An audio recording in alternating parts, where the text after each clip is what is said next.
Sure up. I pledge allegiance to the flag of the United States of America and to the republic for which it stands, one nation, under God, indivisible, with liberty and justice for all. Thank you very much.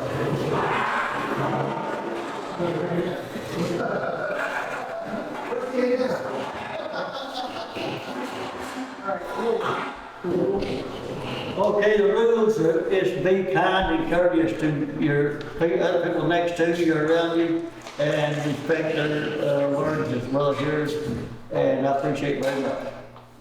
All right, I think everybody has been here at least once or twice, so let's move on.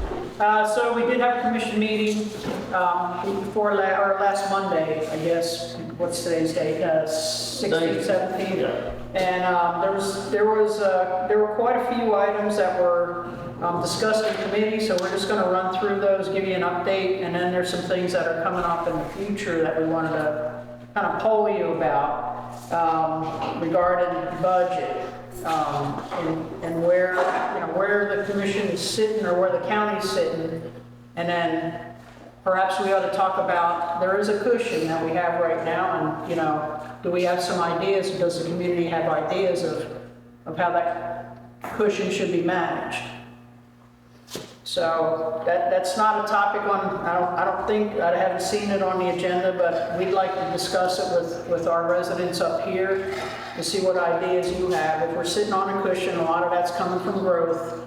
There will be more coming, obviously, because we're still growing. So we'd like to poll you on that one, but when we get to that. Strategic retreat, last time I passed around the priorities that came out of that. Nobody asked me for a copy of it. I'm happy to run you a copy, email you a copy if you want it posted. We discussed it briefly. One of the big items, I think it was number 3 or 4 on the list, was it seemed like there's a leaning towards setting up a planning commission to look at things like subdivision rules, things that like zoning. Is that on the horizon? Or there's some things short of zoning that can be done, and it's really leads back to how do we manage growth up here. So there was quite a active discussion. It hasn't hit the. We did a session up here probably 8 months ago. We had the planners come in. They talked about all the different options. We had that same briefing at the offsite with the commissioners offsite. And if y'all want to do that again, we can schedule that, because I think it's important that you understand the different options that the county has. Nobody wants zoning. Everybody's afraid of the Z word, except there are a couple commissioners in the valley that do want that kind of stuff. You know that the city zone, the unincorporated areas, we don't have a planning commission or we don't have zoning up here. So with our growth, people want roads, people want water, we're going to have these issues. It's a hot topic for people, and it should be. Infrastructure, who pays for it? Are we all going to pay for it by an increase in tax? There's all those issues are wrapped up in this topic. So if y'all want to maybe important that we maybe run that session again. There's a lot of new people coming to this, and since that's now a priority coming out of that meeting, I think the fire's turned up a little bit on that topic, that we get as smart as possible on there. So you have the full set of options. We'll advertise it so people can come in, because they really need to understand, because I have a feeling we're going to be moving in that direction as a commission. But how we move is what's important. How it affects you is even more important. So we need to discuss that. We'll put that on the agenda maybe next time if y'all think that's important enough. Yeah. Probably, yeah. Yeah, we did it because we it's not on here, but we'll get Chad to come up here. Okay, sure. Yeah, or any of those guys from the development district. Ambulance service procurement. Okay, so we voted at a committee. So the proposals were turned in. The 2 respondents were AMR and then Puckett for the ambulance service, which, because the contracts, we need to have a new service contract for an ambulance service in place by 1 July, because the old contract's expiring. So we went through the RFP process. The committee looked at the submissions, you know, those two companies submitted, we scored them, all that stuff was in the RFP, it had different scores for different, there were 6 areas that we evaluated them on. And it was, you know, it wasn't even, I don't think, close. When we all submitted our scores and had the discussion about them, Puckett was the one that, I mean, it was unanimous coming out of committee that Puckett should be, you know, the proposal that's chosen.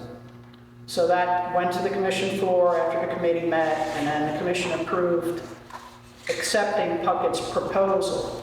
And the second part of that was then the county executive now and the attorney now have the job of putting together a draft contract. Because we accepted the proposal, but now we gotta, you know, all the details are gonna be in the contract. So a lot of that stuff that's in the proposal that they propose will move over, and then all the usual legal language, indemnification, all that kind of stuff will be in there. And then any escalations or anything like that, you know, when that happens, if that's going to happen, that should be negotiated with. So the committee on April 15th, we asked for the county executive to provide the committee a draft contract.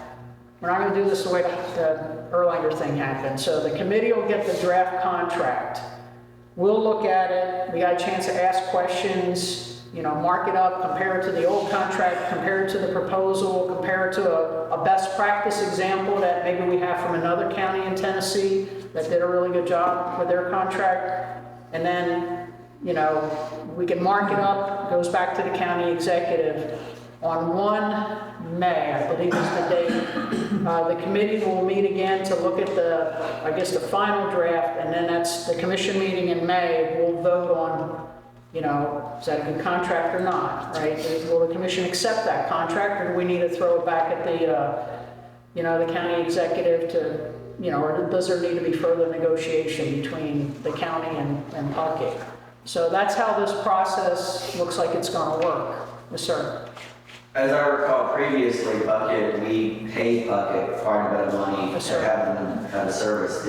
Did that get changed at all based on having another company Right. submit a proposal or bid? No, so one of the biggest distinguishers, the RFP said there will be no escalation during the initial period of 5 years. So the contract's initial period 5 years plus 2 one-year options. It's the same as the current contract, 5 + 1 + 1. But we said that, you know, when you submit your proposal, we'd like not to have any escalation of that fee, right? And then, you know, or if they had something different that they wanted to discuss, they had to put that and support that, you know, put some rationale.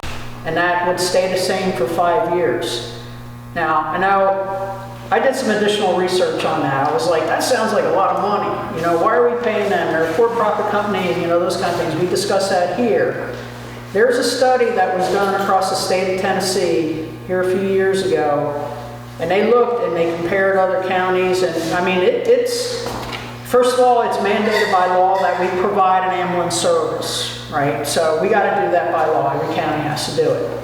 The fees, I thought, as I read through that document, I was like stunned at how much these ambulance services, how much those subsidies are. I mean, when I went back and looked at the 220,000, that was like, you know, fairly low compared to some of the other astronomical figures I was reading in that study. And I also checked with CTAS, our technical advisors, and some counties have decided that those fees are so great that they went back to, you know, provide their own ambulance service. It's just different as you go across the state, and different counties have different issues.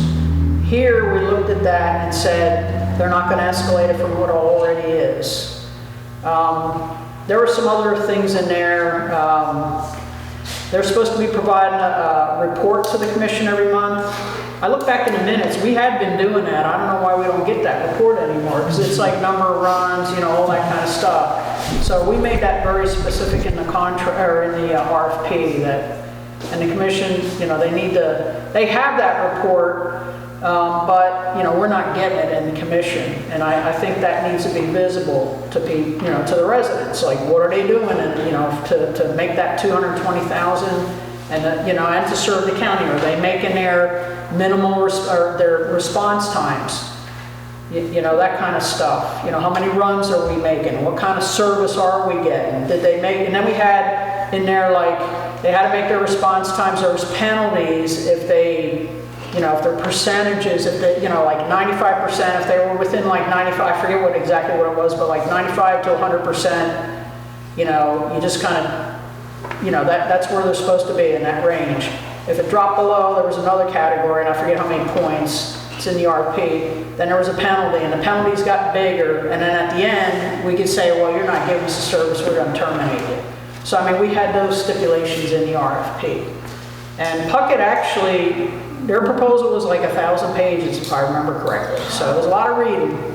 But, and bouncing it back with the RFP to make sure they covered all the bases, they did an excellent job, I can tell you that. I mean, they covered all the bases, provided all the data to support anything they said in there, anything we asked in the RFP. There was one area that, and I'm trying to think of what the question was. We sent a couple questions back to, it was they had, since we said no escalation, there was a 3% escalation on what your out-of-pocket costs would be if your insurance didn't cover it. So, you know, I asked the question, I went back and they answered the question. It was basically like what they would charge it sounded like it was consistent with inflation, is what it was. I can tell you what it is. What's that? Very I can much. tell you what it is, because it's $4,500 I know. It was just under $4,000 because my insurance didn't cover it when they had to come in. I know. So, I mean, and counties are, I mean, but I can tell you it was over $1 million for the first year with AMR. That's what their bid was, and that's what they said. And every year they escalated that figure. So over 5 years it kept growing. Yes, sir. So is this just to have service ready to go, and then every ride is going to have a bill attached to it? Yes. Okay. Yeah. So you get, basically the county's got to pay to even have the service. It's competitive, right? I was a little bit surprised. I didn't, you know, AMR, I just didn't think they, you know, they could have responded, I think, in a lot more detail in a lot of the areas that we had asked for. We asked a question about that escalation, which they didn't explain, and the RFP was very specific. No escalation, but if you had something that was different, you should have explained it. So we went back and asked them, can you explain this? And we heard nothing from them. So, you know, I think the process was fair. So what about availability in the contract of ambulances? Because they cover Catoosa, Sequatchie, Marion, and Yeah. hospital transfers, and I'm hearing tales that they're having a full ambulance in Yeah, Chattanooga. right. So the thing that drives them is really, they have to station 2 ambulances, I think it was 2 ambulances, I'm going from memory now. 2 ambulances here, and then they run a truck, not a rescue truck, but like they'll have like a supervisor in that truck that, you know, sometimes, like when they get dispatched, he can sometimes get to the scene faster than the crew gets assembled and out. But the response times, they've been beating all their response times.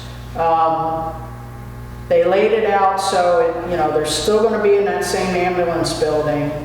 I asked where, we tried to get this written in the RFP, but I got outvoted on this one, is, you know, we bought that $400,000 property, Williams property.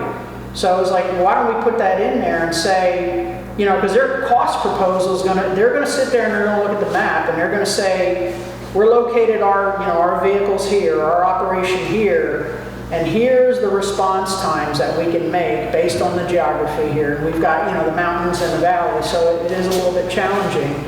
And the committee didn't want to put that address in there, which, you know, to me, you know, between the hospital RFP, which we could have had expanded services, and we weren't clear enough in that RFP, and it was never defined, so it was really hard for the hospitals to say, yeah, we're going to use almost 15,000 square feet of that entire building. And then there wasn't anything that talked about, well, how long would Puckett take the transition out of it? It's really hard to bid on something like that when you don't have that detail.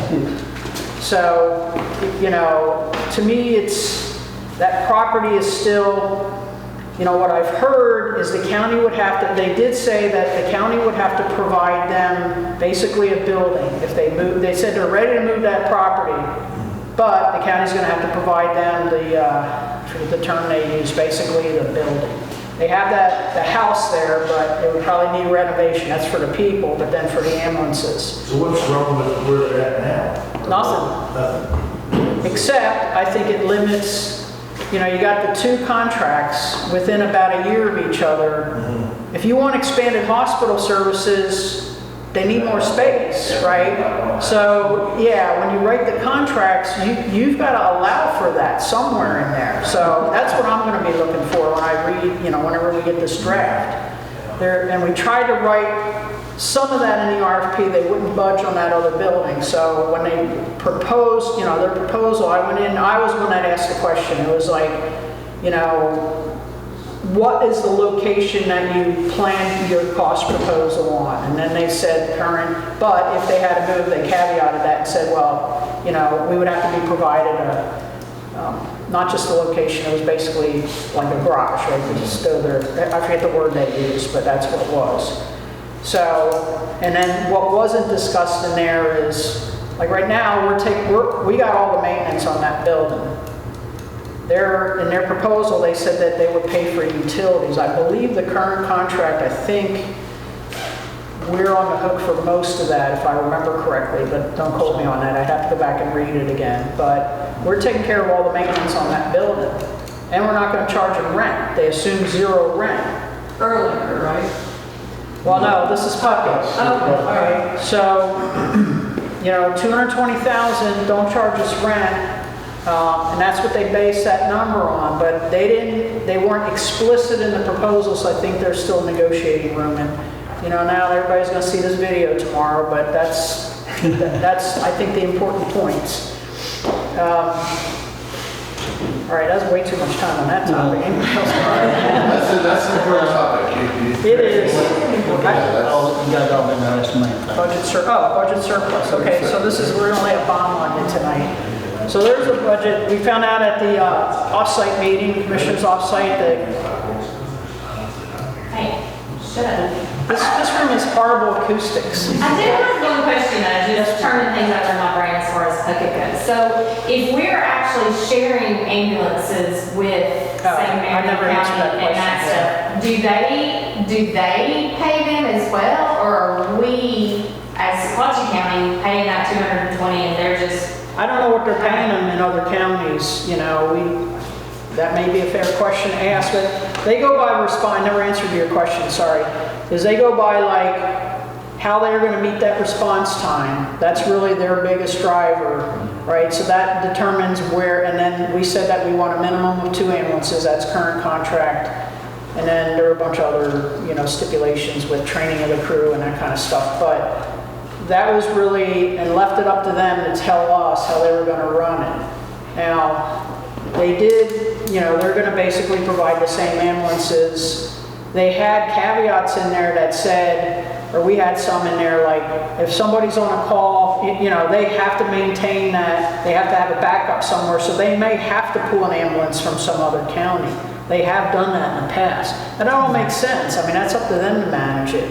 Biggest thing is make that response time. Right, but if they got 2 here, they pull one ours to Marion because they're backed up, and we get 2 calls, we got 1, and then 1 comes from Chattanooga, that's not cool. Yeah, and they've been certain. Insurance cost is to cover the 2 ambulances. I just feel like that should be a guaranteed in there. That It is right now, yeah, and it should be very much, you know, like black and white in the contract. It wasn't a proposal. I mean, it was pretty much understood that that's what they were going to do. You know, that should definitely transfer into the contract, in my opinion, because that, you know, they have to make it, and then, you know, all those penalties if they don't, you know, we'll see it in the report, you know, whether or not, and then they had, They have, you know, they're also regulated by the state and everything, you know, audits and, you know, medical inspections and that kind of stuff, or I don't know what you call them, but they do get, you know, oversight. So, you know, they had a clean record on that end too. I know it's expensive. It's really expensive. And like, we all sit there and say, wow, that's, you know, they do have a program though. I think part of that 220, the way I understood it from their, from Joe Dunn, who runs the service here in this county, was they do have people that can't pay. So, and they have to provide the service to everybody, whether they can pay or not. So some of that money I know will go to cover that gap. And if you think about 4,500 or whatever, you know, the bill is, you know, divided into 220, that's, you know, and how many hundreds and thousands, you know, it doesn't take that many calls to really wipe that out. But I'm not advocating that, you know, the 220 and trying to make a case for that. I'm just saying that some of that cost is to cover that, and even lawsuits, right? Because before, what I understood from other commissioners, like when the county was running a service, you know, every once in a while somebody's going to sue, right? And then the county had to pay for that. So that's another cost that's in that, you know, in that subsidy is what they call it. So that seemed pretty rational to me. I don't know, even though it sounds like the sticker shock is still incredible. Yeah, so, okay, so the budget surplus. So we were told that we're sitting on about a $5 million surplus. Okay, that sounds like a lot. We normally, what I understand is we need about $2 to $2.5 million from about this point in the year to the end of the fiscal year, end of June, for like salaries and all that stuff to pay the bills.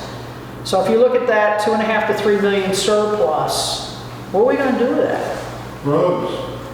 Okay, what we, okay, what was I knew you were going to say that. Lower taxes.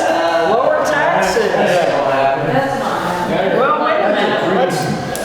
Okay, some of the ideas. Somebody told me, okay, I already got some input on this, is like cap senior, everybody 65 or over, cap their property taxes. Some states have that. You know, they have work. Tennessee does have that. But you can't make over $12,000 Yeah. for some such BS. So it's no good. And Doesn't help. I know this won't go anywhere, but in Georgia, at 65, you don't have to pay the education taxes anymore. I don't know how it works here, but over 65, you don't have to. Property taxes are part of education. Right, but there they. You got education, sanitation, pull that out. and incarceration are the three biggest buckets. Yeah, and some of the stuff we can do, like the counties have total discretion on setting the tax rate. That's purely up to the counties. Some of that stuff that you're talking about has to go through the legislature, so we don't have the authority or the power to do that. So what is it that we, here in the county, I guess is what I'm asking. I mean, we can always work with our state legislators on those other options, but what do y'all think we ought to do with that money? Can I just ask you a question? Does the county have an insurance policy for a lawsuit? Yes. So, okay. Yeah, we have liability insurance. Okay. We do. So how does a surplus come about of that size? Okay, growth, primarily through growth. I mean, you know, the budget that was appropriated last year, I mean, I get the expense reports, what money is expended at the end of the month, and, you know, like each budget line item, it shows you how much percentage of that budget is left, you know, where people are spending, how much was spent that month, what the budget was, what they got spent, or what they spent. Sometimes, like especially this time of the end of the year, there's transfers from different line items. Like, for example, I don't know, pick one, road department may take money out of one of his line items because he's not spending that, and he may need it over here, like maybe more money for asphalt instead of, I don't know, equipment, you know, pick one. So those kind of transfers, that's what, when you hear transfers during budget committee meetings or commission meetings, that's what, you know, a lot of those things are. Or new employees, and now, you know, like the last time we had transfer money because we had to provide insurance for those new employees. So when you say growth, you mean more property taxes? Property, yeah, I'm sorry, property. More people moving in, right? More more people moving in. What me and Linda discussed, to do this tax down at 5 million, it's possible lowering the tax rate. You want to explain that, how that works? So one of the options, it's an option. We know we're about 2.5 years out from a reassessment because we're in that 6-year cycle. We brought the tax assessor in here a few months ago to talk about how all that works. Okay, this July, he's going to get a number from the state that, and it's probably going to be double digit. The state assigns, like, here's your, what they see across the state and kind of what are, I want to use the proper terms, kind of what are, Options are. yeah, how much the percentage that your assessment, has, the value of that assessment, how much it, goes up, because it's, How much is it appreciated? I don't know if I would use the word appreciation. They're going to assess, based on, like how much your house is worth, I guess. What people are selling, land and getting like a lot more per acre, right? And they're selling houses at a lot more than, what it was last year, the year before. So that's what, and I probably don't want to explain this more than what I know. We can get the tax assessor in here. So I'm just going to give you like wave top, a layman's interpretation of this. But that'll give you some indication on how much, the assessments are growing, right? At a percentage rate. It'll be a percentage. Okay, 2.5 years from now, we're going to get reassessed because we're in a 6-year cycle. Okay, I don't see property values going down. So the trend lines are all pointing at that's, moving up and to the right. So, common sense just says we're probably going to have a higher assessment 2.5 years from now. Now, what the county can do, then there's the tax rate. So there's like, what your assessment value is, and then whatever the tax rate is, that's multiplied, you got the assessment number. That's basically, if you want to look at it, that's what they think your property's worth. Then you got the that's the assessed value. And then you got the percentage, which is you're taxed on 25% of that number. If you're residential, and I know commercial businesses get taxed at about 40% of that number. And then you multiply that then by the tax rate. So the rate is set by the county. We haven't, the rate went up when we got assessed. We got the double whammy a couple years ago, right? 3.5 years ago. 22? Yeah, I guess, yeah, it was a year after we moved here. So we got assessment, we got reassessed, plus the county raised the tax rate. So we got the double whammy and a big tax bill out of that. Okay, so that's, I guess, how that works. A layman's explanation, but that's kind of, you were here for, I think, when Condor explained it. So, there's a lot more kind of nuance to it, but I'm not qualified to talk about that like he is. But it is called a mill rate. Okay. And it's 1 mill equals $1 of tax for every 1,000 of assessed value. Okay. The formula to determine your property tax is tax bill, the assessment of the property times the mill rate. And so the mill rate is set annually by local governments. Right, and we don't call it mill rate, we just call it tax rate in our budget documents. Other county, or not, I don't know, other states that I've lived in, they call it mill. But, here it's like, I forget what it is, it's in the budget document, but what's important is it didn't go up. But let's get back to budget surplus, okay? I think we should get some to the sheriff's office. We underpaid versus all of the counties around us is what he was saying. So it's hard for him to keep officers. So I would say put some money towards that more every year, because if we're having roads, we need some over there. And then always the roads are a good idea. And that can be more of a one-time thing. Your sheriff's department would be more up their annual money, but I think that's a good idea, especially with growth. Keep more officers and get more officers. I think that brings up a point, and I don't know where I heard this, but I mentioned the roads, the no control for the sheriff, like speed limits and no mufflers, and the sheriff's response was, well, I'm not paid to patrol. And so we don't have sheriffs making the effort to slow people down because it's not their job. well, maybe we might want to consider protecting our roads and our safety with one patrol officer, and he might just earn his keep on my road because people are going 45 miles an hour within 50 yards of the stop sign. Okay. All right, so the other idea was to lower the tax rate, all right, which is, that's a blanket thing. Once you lower the tax rate, everybody, benefits from that, every taxpayer. That was an idea that was offered up. The issue with that is the government, what goes down will go up.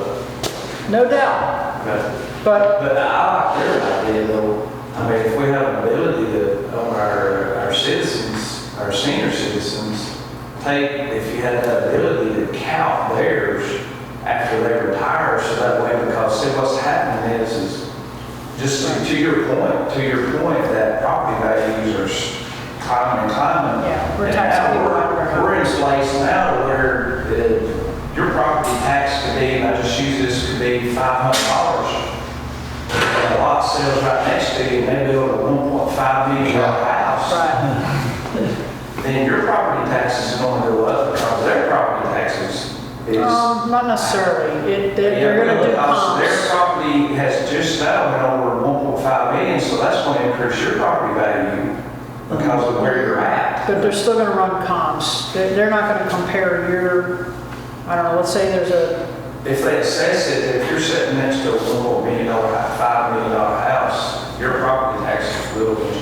well, but that assessment is across all properties, right? And that's going to go up. Exactly. 'Cause we got, yeah, but I'm saying, but it's not, If you could calculate on those that are, I know, that but are I'm- living on fixed incomes. No, I understand. Because eventually, They're getting- 15 years down the road. It's it was happening said- now. It It's was happening said, it was said 20 years ago by Larry Lockhart, when our county became the first county in the state in growth. We were, Sequatchie and Meigs County were #1 in growth, starting over 20 years ago. It was said then that it will be, if it continues to do this, then the locals will not be able to afford to live here. Right. We're getting to that. We're 20 there. years, exactly. We're there. So if We've there's been something there. that we can do now to try to protect our Right. senior citizens, because it's only going to continue to snowball and get worse and worse. right? So I'm getting these ideas because in order to do that, right, you're picking, and I'm not pro or con, I'm just making kind of some counterpoints. You're picking a certain segment of the population and you're saying, well, nobody else gets to share in this big, benefit. But eventually I will benefit from it. No, I know, eventually, but I'm saying, Eventually I will. But see, my mom is retired. right. And we're I'm hearing looking out this, for my mom. I'm working. and you should, but I'm working and the elderly, Right. I'm still working, so I can pay my bills. right, But there'll be a point to where I would hope that the county took care of our elderly, and then when I become elderly, then that same, what y'all did for them, I'll be able to benefit from it. right. So, all these ideas are, we're just pulling ideas here, and we're just talking about the surplus. And all these ideas got to be run to ground with numbers. You can't just, you know what I'm saying? Like, we got to say, okay, if we decide to do that, then just kind of like what the legislature did last year when they were looking at the transfer tax, and they were going to take half and share it with the counties, and that died. They didn't pass that. But you got to look at the numbers. What's that mean? Right, so somebody's got to do, look at 65 and over, make the projections, that kind of stuff. It's got to be studied because we got to know what, how much is that, and what's the, what's the impact? Because that's another planning factor for the county every year. That you got to, and then as the population ages, which we already got that data, it's not that the older people are getting older, they are, but then the people that are moving in or that are retired, they're 65 or over, that population's growing. So all that stuff, you can't just look at one factor, you gotta take all that into account, run the numbers and say, this makes sense or it doesn't. So anyway, we're just pulling ideas here. That's I mean, all- I guess that's all I'm my asking. question would be if if the county had a budget of 12 million, let's remember what Around the 11 million, something like that, and they brought in 14 million in taxes, and they know that they're gonna grow their budget next year by 3%, 5%, whatever, the same the year after, the year after, the year after.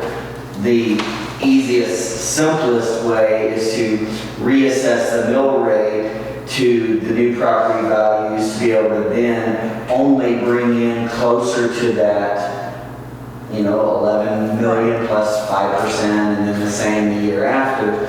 And yes, take the 2.5 million and make sure that it's allocated to things that won't reset the baseline, because once you give a department more money, you have to keep giving them more money. Got the maintenance of everything. The maintenance. And the 5-year average for roads, they have a different. Yeah, so you gotta be careful with that you don't set yourself up by having a surplus 1 year that, well, now we have to keep taxes higher, or we have to raise them later Right. because of what we do with that surplus. Right, and some unexpected, the black swan event could happen. Where There's always gonna be something. Always that, so- where, what cushion did I save for that kind of event, if anything? Or do we just bar against the school budget like we've been doing years in the past? They got a lot of money, they're sitting on a big trove of cash. We're not giving it to their teachers. We don't get involved in the running of the commissioner's zone, we can't, it's a rise area. But anyway, all right, so any other ideas about, What about the fire departments? what about them? They're private entities, they're not So, government. I thought that the county did donate money to the volunteer. The county can make, they're called donations to 501c3s. And there are certain stipulations under what conditions, but yes, they are, if they have all their, charitable, status and all that, they can. And we have been supporting the fire department. Yeah, every fire department for, I don't know how many years, Chester, for. Well, I think about 8 years that we started, I think, somewhere. So last year they got an increase, they get 30,000 a year each of them. In this year's budget, at least. Okay. All right, any other ideas for budget surplus? This is just, you guys are probably the first to even be having this discussion, so. A fund for if you're under a certain income and you don't have a muffler, you can get a muffler. And if you're over a certain income and you don't have a muffler, then you're required to get one. What happens? Are you sure they have it installed in California? Yeah, I was just thinking that, yeah. I get 1,000 bucks for that. There's a lot of jokes. All right, so they're all ideas. But these are ideas that, when we go talk to people, or, people call us, these all sound great, but we got to go down into the numbers and see what the impact is and that kind of stuff. So they're good things, I think, to investigate, because we should, do some homework on these if people are asking for it, because that's who we represent. And then present them with, what are the possibilities based on the numbers? Maybe it's a good idea, maybe it isn't, but you got to do the numbers. You can't just say, well, let's just do it. So anyway, all right, enough on that.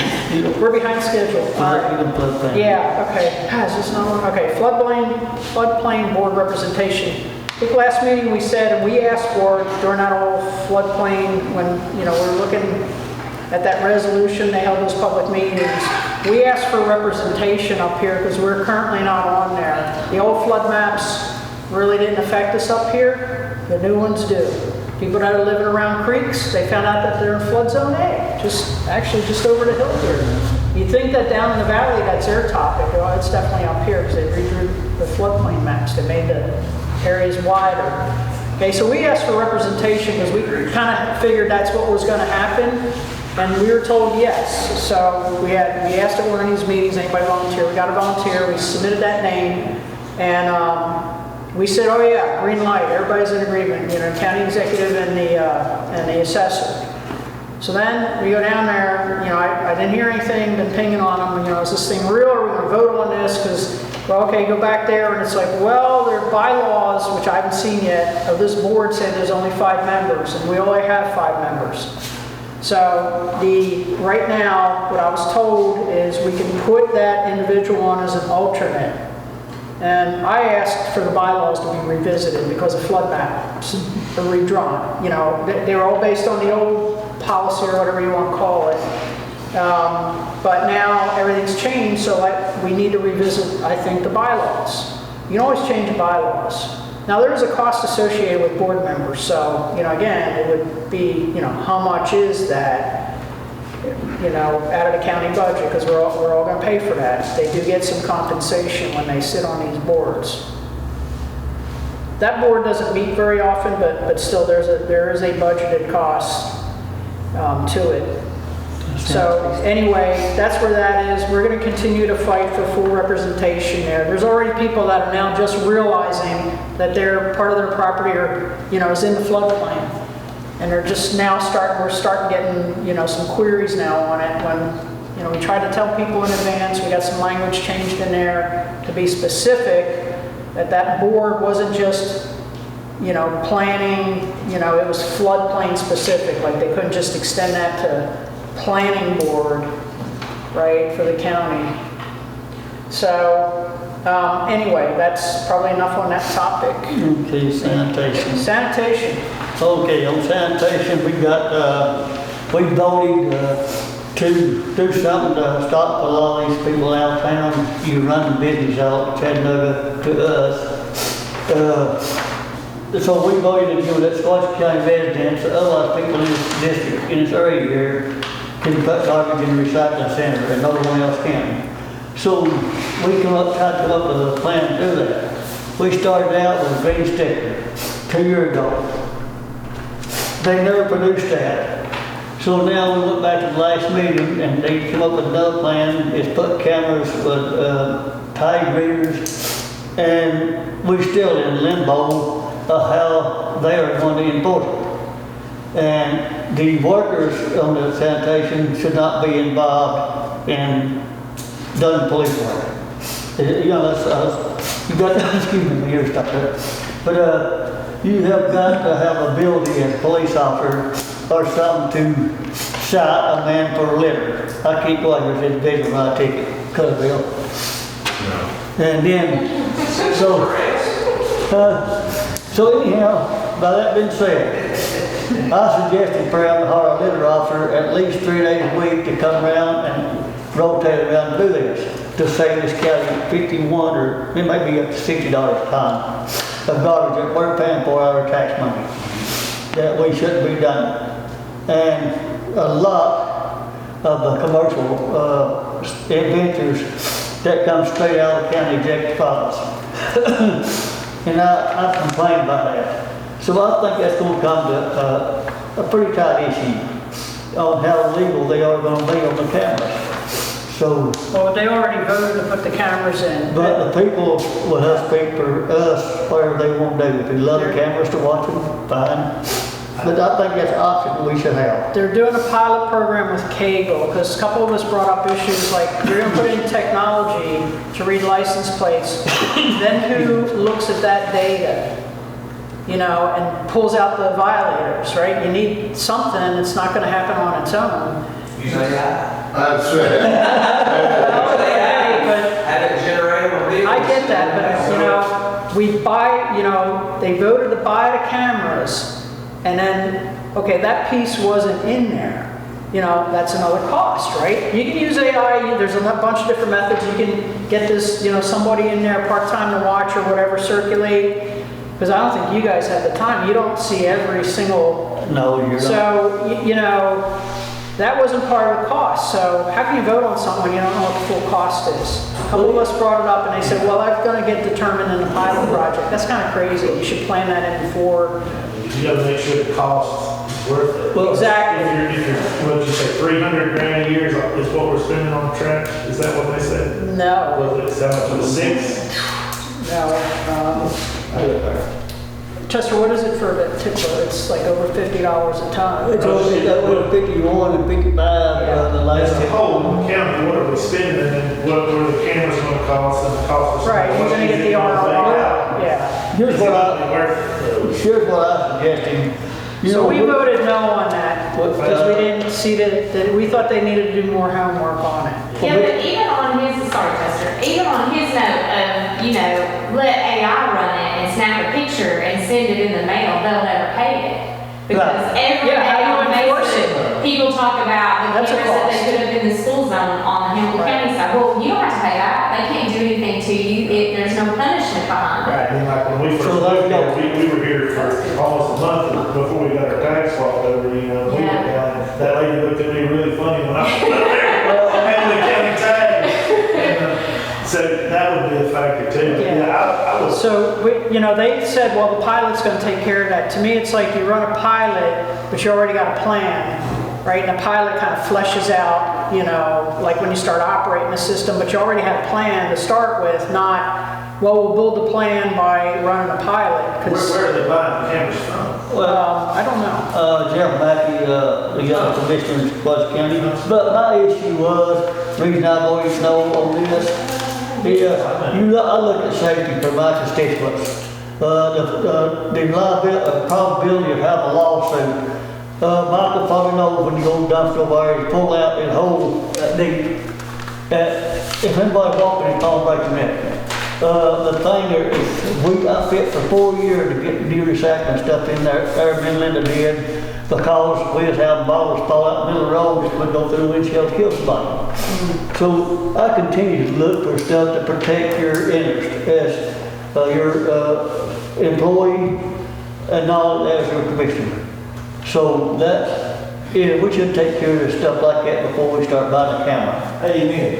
Yeah. Well, So- what about, and this might sound really old fashioned, people show their ID when they pull in. Well, so last year in committee, I remember, I know you're on. You gotta get the Well, yeah, but you know, That's what I was just gonna say. here's something.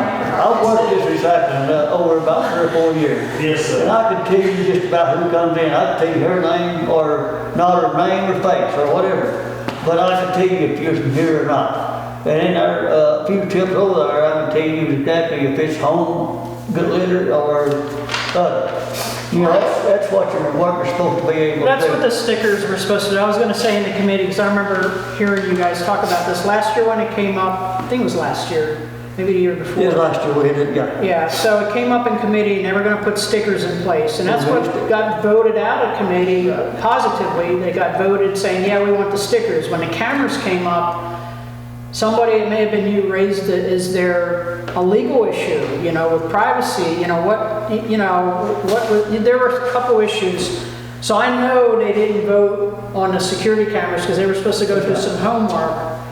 Okay, so that whole, there hasn't been a sanitation meeting for forever, right, Chester? When's the last one before this? Well, we only had this one in basically a year. And those questions on the security cameras were not answered. They came up with this pilot idea, which to me, they still lack, they should have tabled it, either answered that security question thing, is the county, you know, are we gonna have our butts hanging out? Is there a risk there? Risk always means money, right? So is there still an issue with that? And then are we gonna be violating people's privacy? They never did answer that question, but everybody voted to move ahead. We voted no on this for those couple of reasons. The reason I'd like to bring up the issue too of oil recycling, because if we're gonna buy cameras from Jeff, you know, the oil's pouring out on the ground. When you go to the recycle center, it's like all these oil jugs.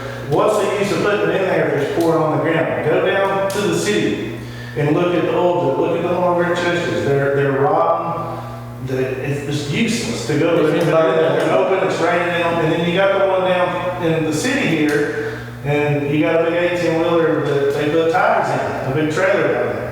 And so, why is the co-op allowed to take their used tires that they charge me to dispose and put in our county trailer? That's a question. Because they took one of my tires that they weren't supposed to throw away, and I went to pick it up, and they said, oh, it's in a trailer over, and I had to go over there and dig it out. Because it wasn't just on the outside. And so I was curious as to why they're allowed to charge the $15 disposal fee and throw it in the county trailer. Chester, you got a pretty good agenda to call for a sanitation committee. Well, you know, these tires, you paid when you get charged for your vehicle, you pay so much to tar and dispose. Our county comes in here and gets these things, our taxpayers pay again to get these tires hauled off. But I think the situation now is turned around. They begin to buy these tires for recycling. So they're buying those tires from us? I think that may be the case. I've been watching Facebook, anything, where they buy used tires to make stuff.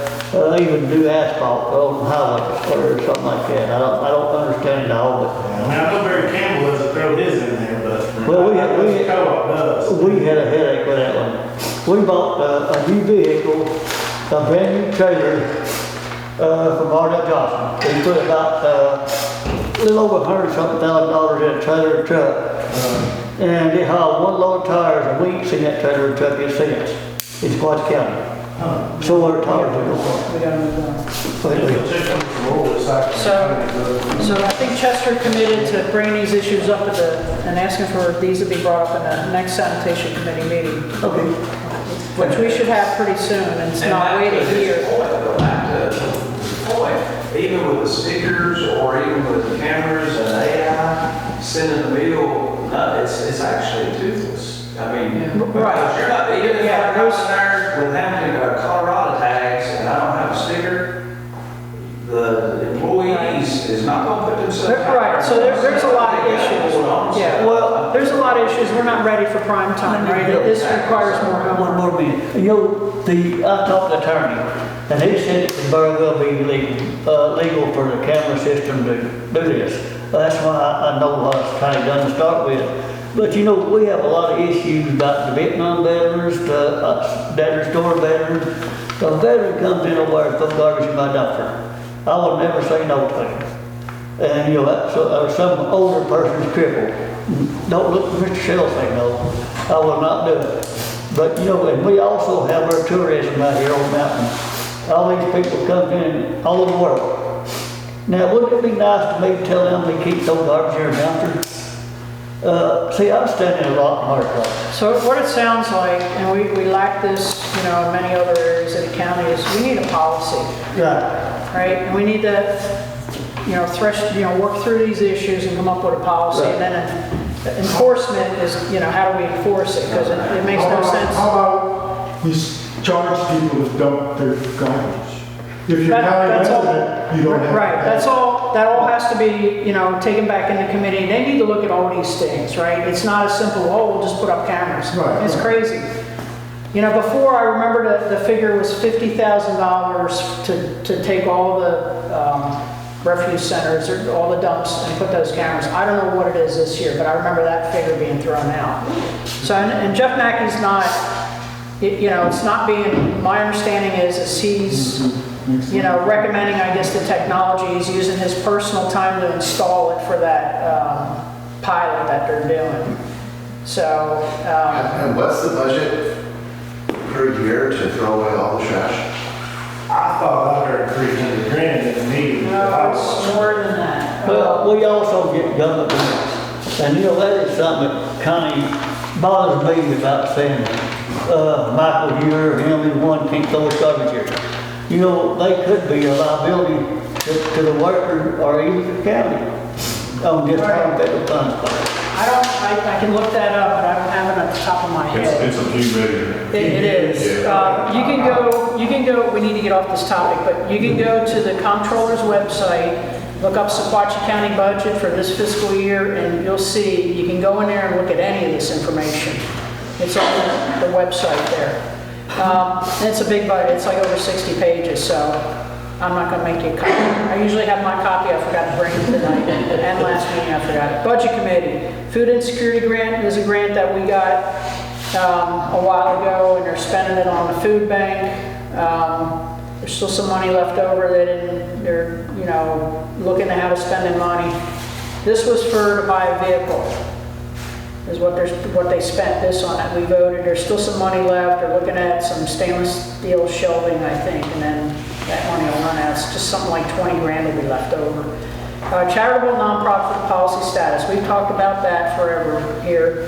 501c3s, these donations that we give people. So we had a policy queued up And I had worked on it with the chairman, Jeff Barger, and then nobody seconded the motion to move that policy, to move that to the commission floor and enact it.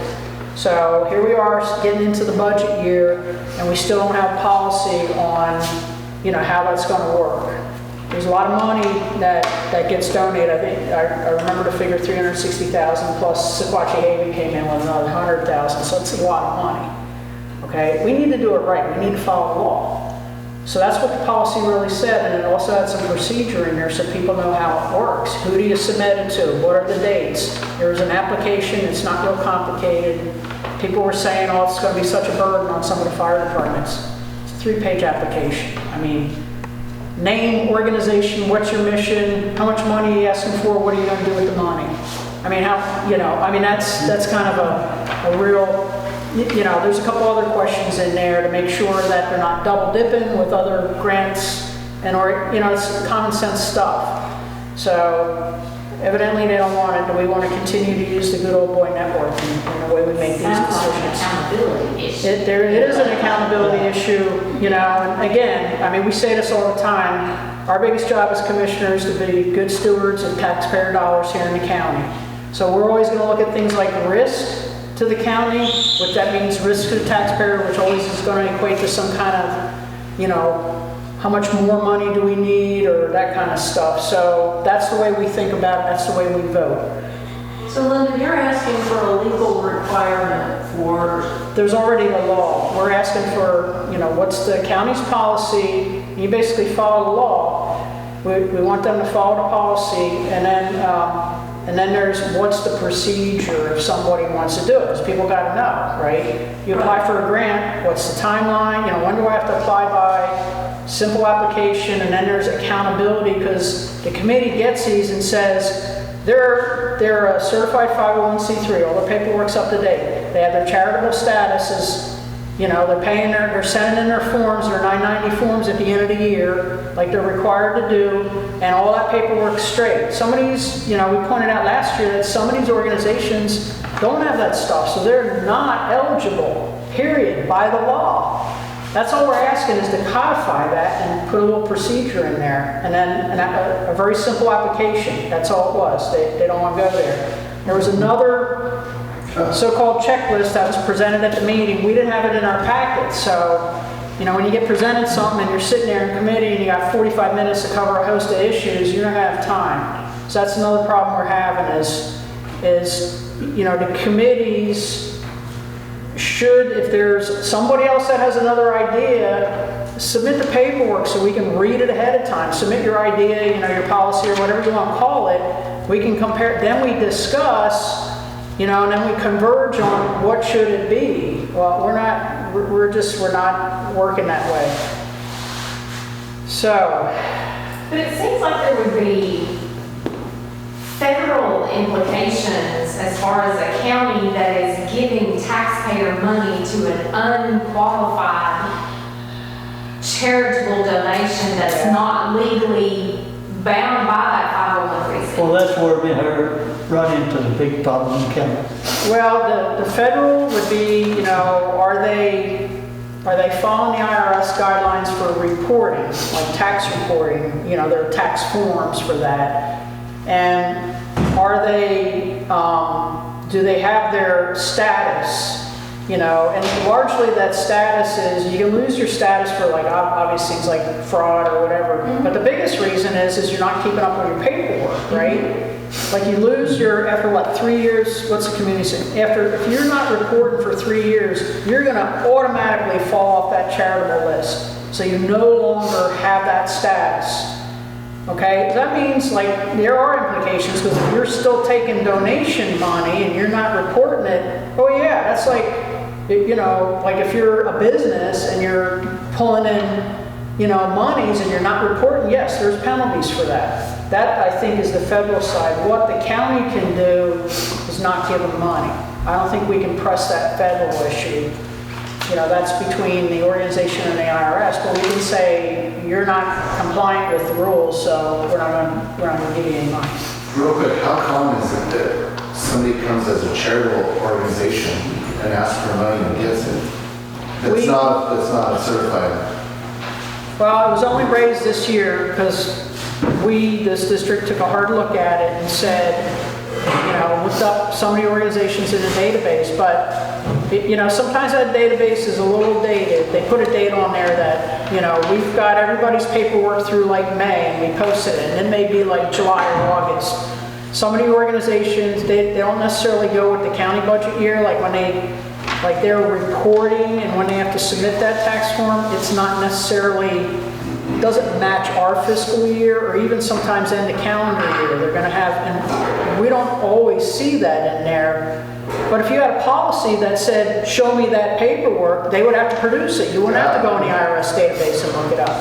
Yeah, that's my point, was how often is there, well, I should say, how much money is going out for charitable donations from the county? Like I said, I believe there's about 360,000 is what I remember from the budget meetings last year. That's what the organizations that we routinely give to. And some of those were not compliant. Okay. Okay, and then there was one that came in at the very end of the budget year. It was for Sequatchie Haven. They do the low-income senior housing. They came in, they wanted 75,000 to do some, they were waiting for a grant, but they wanted a county to throw in 75 grand to update some of those units, renovate. So the county voted to give them 100,000. We voted no on that because, it's like you come in at the end of the year, but the problem is like, people are going to continue to do that because you don't have policy. Yeah. I mean, you have the law, but, how does it work in this county? What are the deadlines? What do you have to submit? Logical, that's a good point. Okay. Yeah, so surplus items, we haven't seen an auction. There were a bunch of surplus items a couple months ago, and we haven't seen, the county executive said he's going to do an auction. I don't think we've seen that, so we're just tracking that. Yes. Old middle school renovation, Farmer Morgan contract. Okay, so the agenda item said, do you have a quorum? Not yet, okay. So I'll talk a little bit longer because we're a little bit behind. Old middle school renovation. Okay, so they're going to take the old middle school.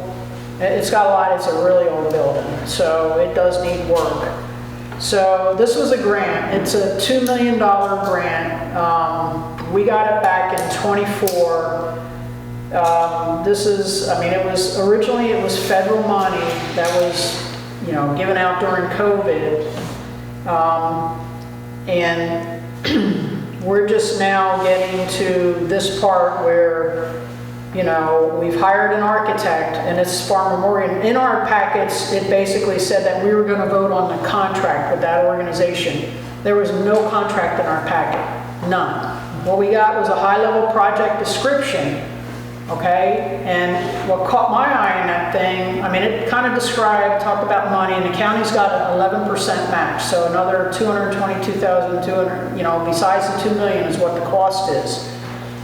In that, Farmer Morgan did that high-level project description, and in there, this money has to be used by the end of October of this year, okay? Now, in the past, this money's run through the state. The state, from what I understand, has like if you're in a project, you can't get it done, then you go to the state, and the state has usually granted extensions.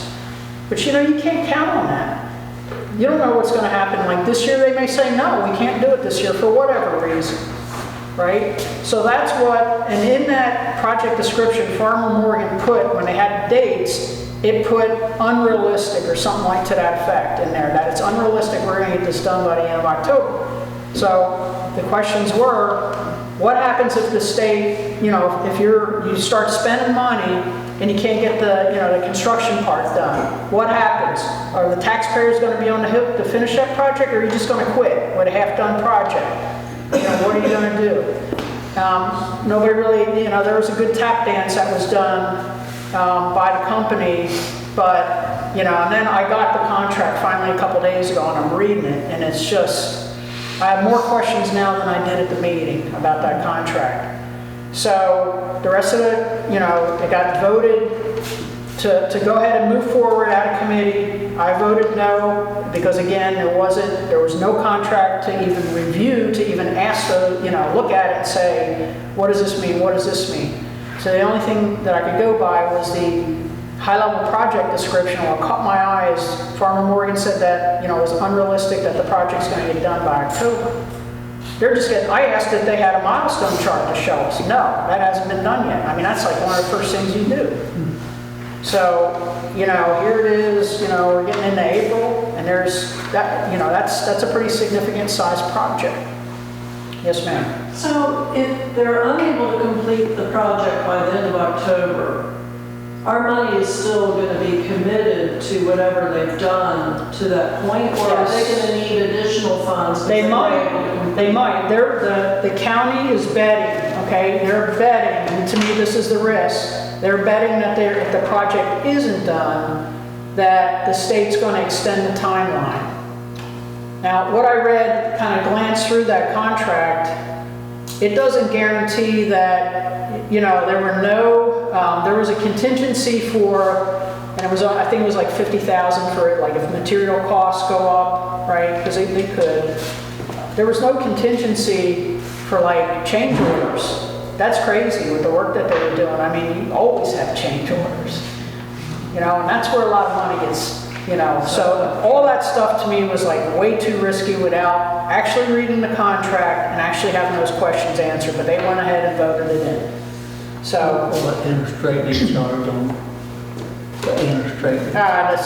There's more than that in there, Chess. I don't think I have a full contract. There's some pages missing. Budget workshop calendar, I can post that. We start our first, and these are open to the public. I would highly recommend that if you can attend these meetings or any evening. I'll post this schedule here. They're usually like around 5 p.m., but the first, the budget committee, has like, some of the departments will come in and they'll brief their budget, and we have a chance to answer questions. So does the public. If you guys, like if the road department comes in, sheriff department comes in, school, all those people will come in and brief their budgets. And if you want to know where your money's going, you definitely have the opportunity to go to these meetings. It's an open meeting and ask questions. When are they coming up? I'll post the first one we have is on the 27th of April. All the budget requests are due back to the county executive on the 6th of April. So then he'll take all those inputs, he'll start forming the budget, across the county, and then we have it goes like April 27. Then there's, I'll just post this rather than we get that every year. All right. Emergency services, I already talked about the ambulance committee, road committee, future maintenance. I think you guys are up to speed on that, except for our personnel committee. We haven't had during the last year's budget meeting, it was hard for me to understand why we were giving people, there's no like consistent way to determine how much salary increases, what percentage, like people just throw out numbers. And it's like, what's driving that number? Well, because they do a good job. Okay, that's not a reason to give a person a raise or even trying to decide how much raise they should be. The state just came out, the state sets how much the raises are down to, all the way up from the governor down to the county executive and mayors and judges. The state sets that. I just saw the figures. It's consistent with inflation is basically what it is. So it's like just under like 3%. There's a separate category for the judges and then all the other officials. So if you want to, we get this. But the state also just increased their law enforcement pay by 25%. Okay, that's what, all the way down? Which puts us even further behind. But how far down does it go from the? That's all your TBI agents and all the state agencies. Okay, but so it just goes, it doesn't go below county level then? No, that's just state. State, okay, all right. So you're basically saying that all the people that you would compete against for hiring people just got a 25% raise, and We're trying to keep people. Yeah, we're trying to keep it, yeah. So we'll have to deal with that this year. I think that surplus needs to go, about percent of that surplus. That's what we were kind of talking about earlier, is when you do that, then you have to maintain that the following year, plus whatever you add on top of Yeah. that. So But you should, if you're gonna. I'm not saying that you shouldn't, I'm just saying that's kind of one of the things that. Alright, so, okay. Anyway, the county personnel committee has not met at all this entire year. So they pledged they would do that, and we haven't met, because we were supposed to look at that issue all year, and we haven't even touched it. Opioid committee, third round grant update, Helping Hands, which is, you've heard about them, and VBH are the two contracts we have now. VBH is getting ready to end their contract at the end of May, and Helping Hands just started. Their first quarterly report is due here in a couple of weeks, so I can give you an update on how well they're doing. We have another grant application period out. It closes tomorrow, and we'll be looking at 2 gaps that we have in the county, and I know there are people that are responding. I'll know tomorrow who they are. And then the committee will meet next week, and we'll go through all those grant applications, score them. We may bring them back for a Q&A, which we've done in the past.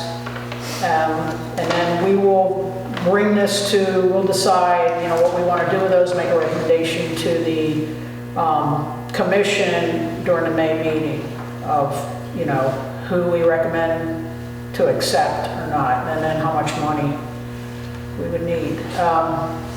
The only other thing I brought up was, the state posts how much of the settlement money they, transfer to the counties every year. There's pretty huge disparity between what the state says we got last year and what we show on the book. So we don't handle money. I'm the chair of that committee. I don't handle money. None of the commissioners do, but I've asked for the people that do in the county, the financial director and the county executive, to please look at that and reconcile. We already talked to Larry Lockhart what his paperwork is, but they need to figure out, they need to reconcile those numbers, because state says I think we got something like 60 grand, and we got something like 20 on the books that we received, so that's a lot of money. We don't have a lot of that grant money, so that's a big number. Growth issues, Northwest board representation. My understanding is that, okay, so out of the 3 open positions for this year, board position, 1 has been filled. We're still hopeful. We still think that there's hope that we might get a representative, because that cycle's not over yet. That's all I'm going to say about that one. So that we're still in the running, I think. And Adam will text me tomorrow to probably give me some more information, because he always watches these videos. Infrastructure, roads, water, communications. I don't know, we probably don't want to tackle that tonight because we don't have the time, but we already talked about roads, water. We feel we need, these are all growth issues anyway, so they're all kind of tied together, they're interrelated. We need representation, right? Because these affect all of us. Yes, ma'am. Gino Shipley is wanting somebody from this community to be on the lawn board too. Who told you that?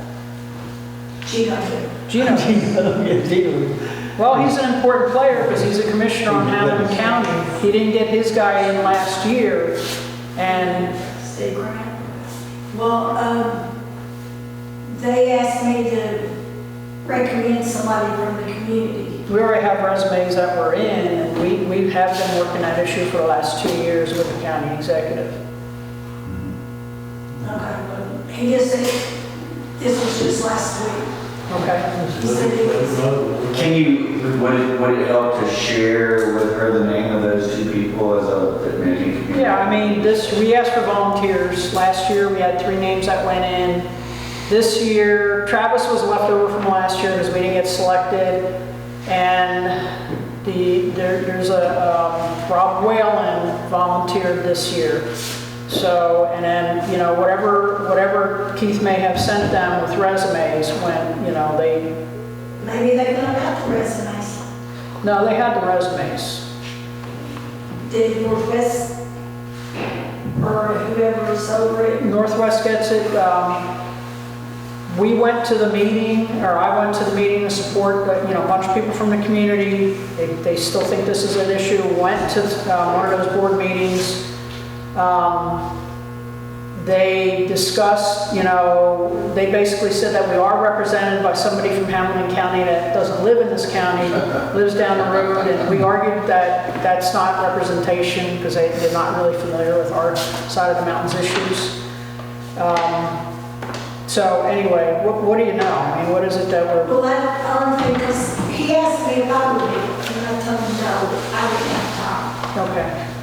And then he said, do you have anybody that you could recommend?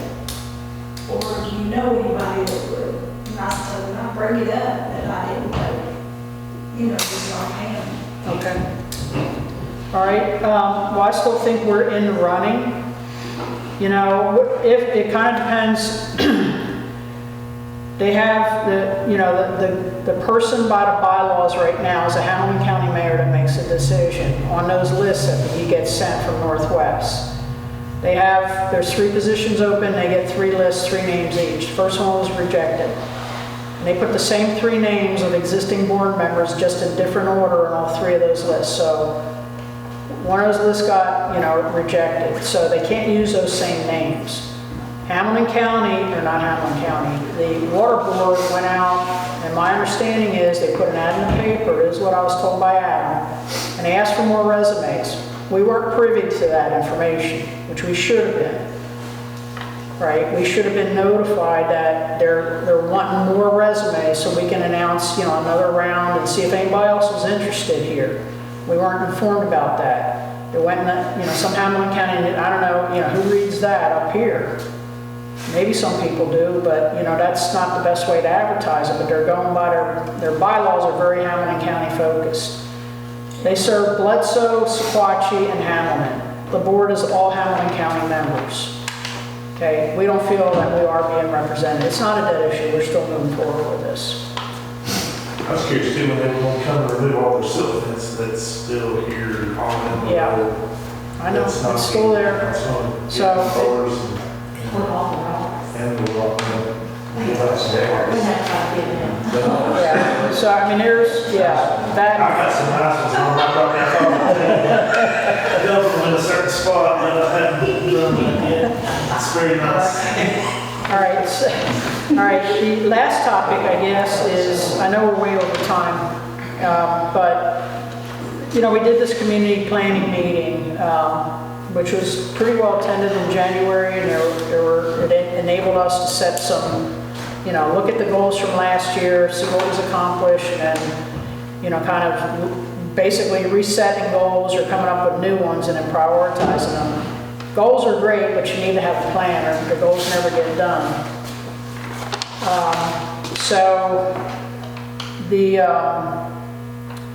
We're executing, I mean, some of that is commissioner, in the commissioner basket, commissioner/commission.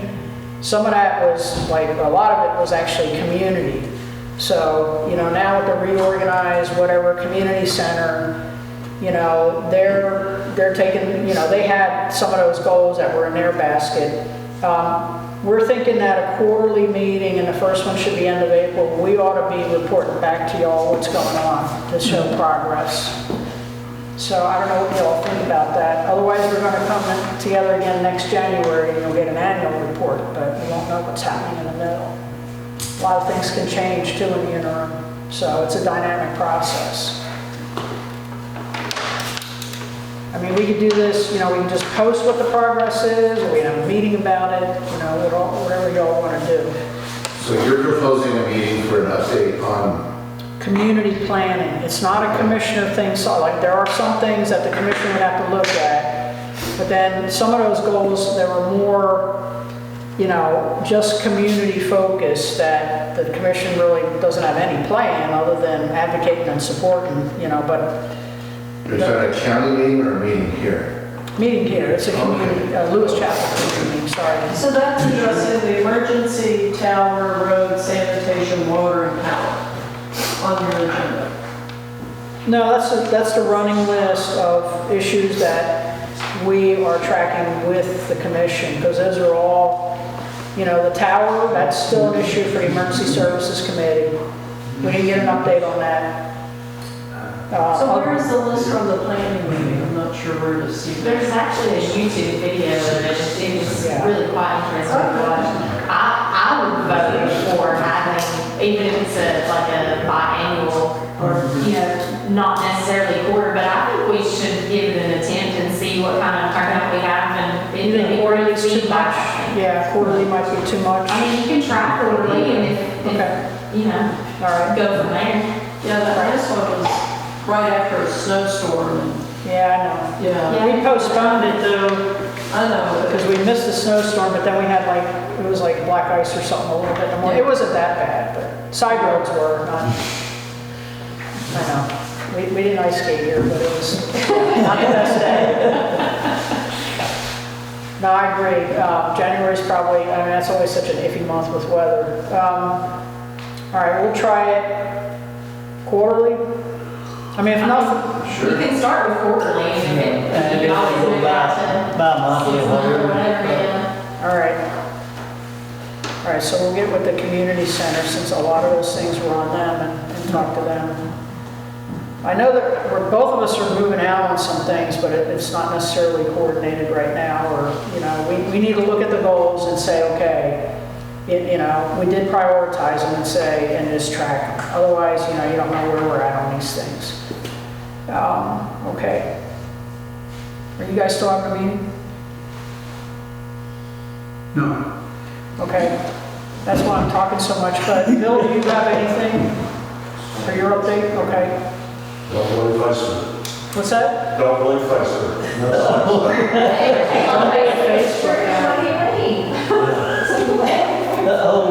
Well, we did have a question. You want to ask the sheriff your question for the beginning? Oh, about patrol? And so as I mentioned, it wasn't really a question, it was just a statement about asking the sheriff or law enforcement and about speed limits and mufflers. And the response was, well, we don't have the budget for patrol. And so when she was mentioning like there's extra budget, I'm like, well, maybe we need some more officers and some more budget for patrol. Because I got a feeling if you're writing tickets, you could probably pay for 2 jobs. So so 3 years ago was my first year in, and what I found out was when I calculated all the time, I came to realization that we've got 266 square miles in this county. On average, we had 1 deputy 9 hours a day to patrol the entire county. We had 2 deputies 5 hours a day to patrol the entire county. And then on average, we had 3 for the other hours. Not all of those hours, and a lot of those hours were without supervision, which is a huge liability issue. But at the same time, we had deputies starting salary at $15 an hour. And at that time, 3 years ago, was about the time you could start going to Walmart, and the bottom line position was more than $15 an hour. Wow. So we're getting certified deputies that go to a 3-month academy in Nashville and put on a gun and a badge, you know, for $15 an hour. So we knew that was a big issue we had to deal with. Yeah. So what we did was I came up with a plan, an 8-step pay plan. And I asked the commission, you know, we've got to get this paid out fairly quickly. So how about if we just start this year with a 20% increase? That gets our starting pay from $15 to $18 an hour, which still put us below almost everyone around, but at that time, most other rural agencies around were paying maybe 20, 21. Wow. So at least we weren't that far behind. We were getting a little bit closer. And then I asked the commission, I came with this 8-step pay plan with that new number being the step 1. And then each step on the deputy salary was a 4% increase.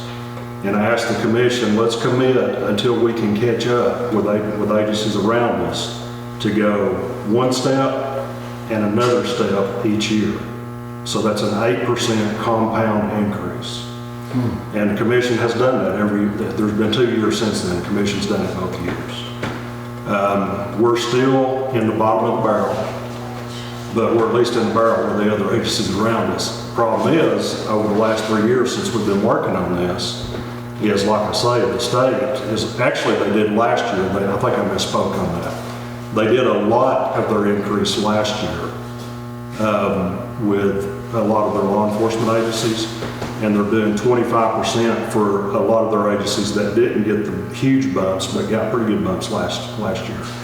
So, and the ones that got real big bumps last year are still getting good bumps. So, Federal, are you referring to like federal organizations? Well, that's your state agencies. Yeah, the federal agencies are going to make even a little more than that. But, and I mean, that's understood. I know we can't compete with that.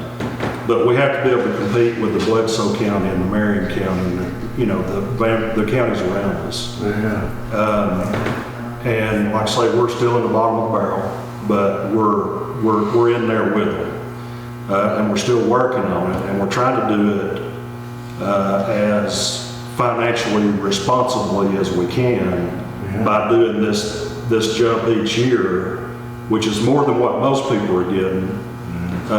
But at the same time, it's allowing us to do it just on growth in the county and not increasing taxes. How many deputies are actually on staff? So we have sworn personnel, we have 21, that includes me. So out of that, you've got to take 3 SROs out because we have to put an SRO in each school. We have 4 investigators because we have the investigations that we have to do across the county, including the drug investigations, which we've had a lot of good work with. And then that leaves us somewhere in the area of 8 to 10 people that are going to be committed to patrol most of the time. But here's the issue. So a sheriff's office throughout the state of Tennessee has 3 responsibilities by law and constitution. We have to provide courtroom security. This week, we have court in Sequatchie County 4 days. Okay, 1 day in court, I have to have somewhere between 5 and 8 people working the courtrooms and walking inmates from the jail to the courtroom and putting them in holding cells with another officer here and all that. So, so we have to do that. We also have to serve civil process papers. And the third thing we have to do is we have to maintain a jail. So by those, we don't even have to have a deputy on patrol. So what they intended was, number one, you have the constables, which we still have, but this is back in the day. And then you have your state troopers running around, and you just hope there's one nearby when something happens. But we don't do that. We try to put them on the street as much as we can. Another issue we're having to deal with that is when they come out, our base is down there in the middle of the town, right? So Freedom Road. And we've got 5 mountains around us. The city's going to patrol most of that stuff downtown down there. We've got the south end and we've got the north end of the valley, because that's county, not city. But then we've got all the mountains. So my guys are continuously running out, jumping in a vehicle and running to a mountain and all that. And the reason that happens a lot is because they're having to come back there to get in the computer to do the reports on the 3 calls they've had so far this morning. So we've been able to get a new program, ISOMs, that we have gotten in just a few months ago. With that, we're now in the process of being able to hopefully get computers in our cars. And then we've got to work with, our thing is that hopefully we can get all the community centers to put a Wi-Fi station in for us. So the deputies can come park here when they've taken a report on Lewis Chapel and do the reports. So it's a thing that we have to make what progress we can each year with whatever our budget is that year, what we've got in our budget. So we also, besides that increase in pay, we also got 2 additional deputies that first year. Now that helped us a lot. We hardly ever now see 1 deputy only on the road. But if you think about it, if you take 2 deputies and you spread them out over 24/7, 365, they get real thin. Yeah. So it helps us a little, but it's not where we need to be. But If now, somebody gets, I'm sorry to interrupt, I'm sorry about that. If somebody gets a speeding ticket, do you have judicial support to actually get them to end up paying to run through the system, or is it? yeah, so it would go to court, and it'd be logged in the clerk's office, and then it would be assigned to a docket in the courtroom, and the judge would be able to, make a finding on it and all that. So yes. Okay. They would, Yeah, sorry to interrupt you. Yeah. Okay. Well, that SROs, right, they were, like initially, there was a grant that really Yes. bought all their, salaries and vehicles, right? So their salaries have to come out of it first. Okay. We get $75,000 per SRO from the state every year in grant. As long as Bill Lee's governor, which will end this year. So I think the next governor coming in will probably think, I can't stop this program. This would be political suicide. But regardless, right now we get $75,000 per SRO. And the first thing that has to come out of that money is their salary. So when you take their salary out, then you have to take out their benefits. And then what's left over, you can use on equipment for the SROs, but it has to be something assigned to the SROs. So I just did some little bit of creative writing the first year that we got it, and was able to convince them to let us spend that on vehicles for the SROs. So we were able to buy that first year, we bought 3 brand new vehicles, 1 for each of the SROs, and we were able to take that extra money from the grant and put that toward the lease. It's a 4-year lease. Once it's paid for in 4 years, they belong to the county, which will be this year. And we pay that out of the leftover SRO money. Now each year, with these raises we're giving them, the SRO salaries are jumping 8% compound. So that's less vehicle money we have left over in the grant. So each year the county's having to pitch in a little bit more money to make those payments. But what it's allowed us to do is, basically every year we have to purchase 2 vehicles. And if we don't do that, we're going to get way, way behind very quickly, which is where we were when I came in. That's why we bought 11 vehicles since I've been there. What I did was with those SRO vehicles, I counted that as 3 vehicles. And so on my budget, I was like, okay, for the next 3 years, we'll just buy 1 vehicle out of our budget that our budget county money is paying for, and the other vehicle will be that SRO vehicle for that year. So I counted that for 3 years. So it allowed us to drop our money down to help pay for the money we had to increase for the salaries. And then it let me gradually, over 3 years, build that money back up. Now we've had to build it up more because under the last president, with the way that everything went up, when we could get a vehicle when I came in and get it striped and get lights on it and get a radio in it and all that stuff, we could put a vehicle on the street for a little over $50,000, and it's now right at about 72,000. So over that 3 years, we've had to increase to make up for that inflation. So I think I heard you say, though, also besides the SRO vehicles, 11 vehicles, so 8 of them actually went to, the deputies and everybody else, right? yeah, so school resource. Oh, yeah, school resource. So so we did. So then we had to buy a crime grant. Same year, first year I was in there. And so I'm looking at it, and it's like, you know, it's for Chattanooga and Memphis and Nashville, and where they're having all these violent crimes, and we don't have those numbers here.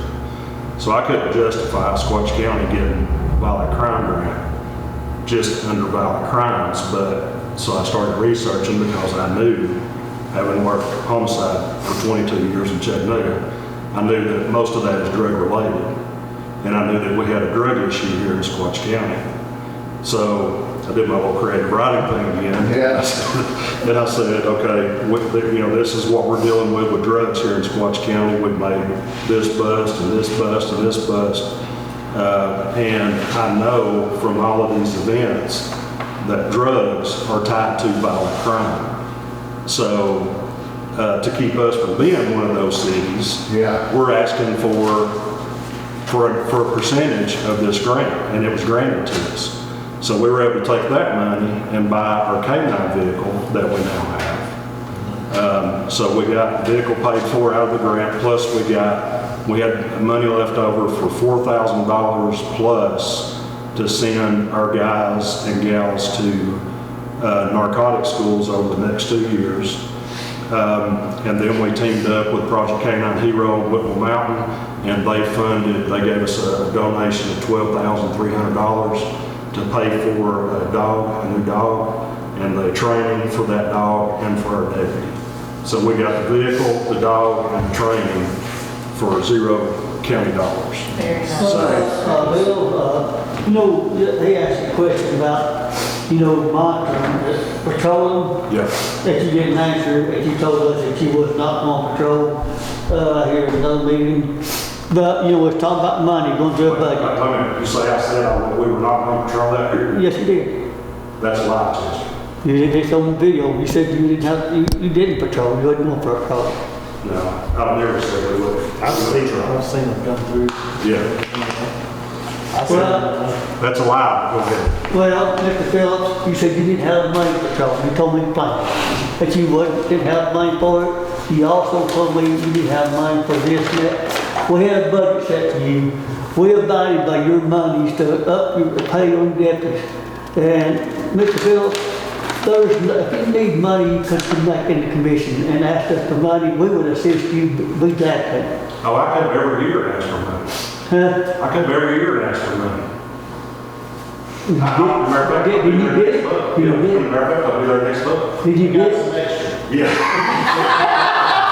Did you get your money? I'm sorry. Did you get your money? I get the money I ask for. Okay, Yeah. let's talk about checking these cars, having roadblocks. You said you had no money because no aid, state aid. Now, we keep running out of money in this county for some reason. Everything's always, I'm broke. Now give me some explanations why, when you figure a budget, you couldn't figure in these 11 cars and all that stuff when you did this. Well, so for the vehicle line, to figure in 11 vehicles in the vehicle line, my budget would have to go way up. Well, did you expect to have 11 vehicles when you got in?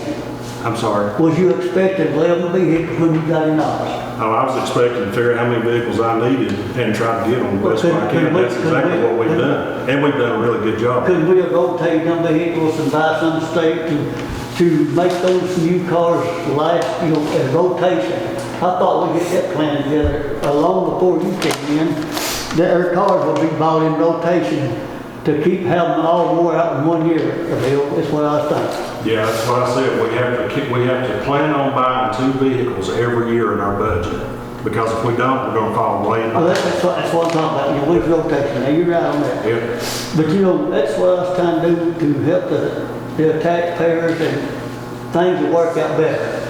You know, if we have good close relations stuff, if you run short of whatever money for your deputy, whatever, we'll be glad to sit down and work it out. But don't tell me I can't do this because I'm broke. Bill, that is no excuse. I've never said that we won't patrol anywhere. I'm pretty sure you showed your stuff that you didn't patrol. You didn't have to. I've never said that we will not patrol anywhere. I can guarantee you that. Well, must have been misunderstood, but that's why I understand you said you didn't have to patrol, you didn't have money to patrol for your officer. All right, I'm gonna, Yeah. Now, I did talk about exactly what I said here, that we had, when I came in, we had 9 hours a day that you could average one deputy on the road because of the number of deputies that we had. And that first year, we asked for 2 extra deputies. We asked for 3, but we got 2 extra deputies. And I talked about how thin that goes, but it does help us with that. But with us trying to get a budget in there that we know will pass in the process that it goes through before it gets to the commission, we know, and the county executive and the people that work with us to get that to that point, let us know how much we can get in there to get passed in the budget committee and by the commission. And that's what we do every year. Talk about having board of detectives. Okay, since we got board of detectives, why do we just go past our district attorneys, our TBI agents and all that stuff when you have investigations? Can you explain that? Why do we what now? You know, you got board of detectives. Yeah. And you know, the district attorney's office, the TBI and all that stuff. When you go investigate on raid stuff, why do you not include those people with you? We do include. Well, Matter of fact, they were in my office yesterday morning for 3 hours. well, my understanding is you didn't deal with it. Well, then you're listening to somebody that's I think, big time misleading you. I think he may be Yeah. referring to the letter that we all got, all the commissioners and elected officials several months ago from the From the Attorney DA? from the Attorney General, yeah. Yeah, 12th District. from the Attorney General. So let me tell you what that letter was about. So I just want to bring that up for clarity. So that letter was a response to a letter that I sent to the Attorney General. And you got that letter as well, right? Yeah, we got that. Okay. I think you should explain this, because Okay. So what happened was we found out that the process had changed, and we realized that our drug funds, even though we were making 30% more drug arrests than had been made the year before or the year before that our drug fund, the money coming in from the courts into the drug fund, had dropped from $25,000 a year to barely over $4,000 a year. That's the money that was coming from the courts. Well, we couldn't figure out why this was happening, so I wrote a letter to the DA and just told her, this is how much of a difference there is. There's something making this difference, and now I know a lot about you already explained this to me. about what it is. Yeah. So in response to that was the letter that came back to it. So as far as working with the TBI or even the DA's office, I have 2 of the ADAs in my phone that I call all the time. They call me all the time. The TBI, like I say, there was 2 of those agents in my office yesterday morning for 3 hours. They're in there almost daily, at least a couple times a week. So that's what I say. Don't believe what you see on Facebook. These lies that are out here on Facebook, that's exactly what they are. I'm going to jump in here because we're way over time. And Phil, do you want to, if somebody wants to pursue, will you stay around a few minutes? Oh, yeah, be glad to. Okay. Anyway, thank you all for coming.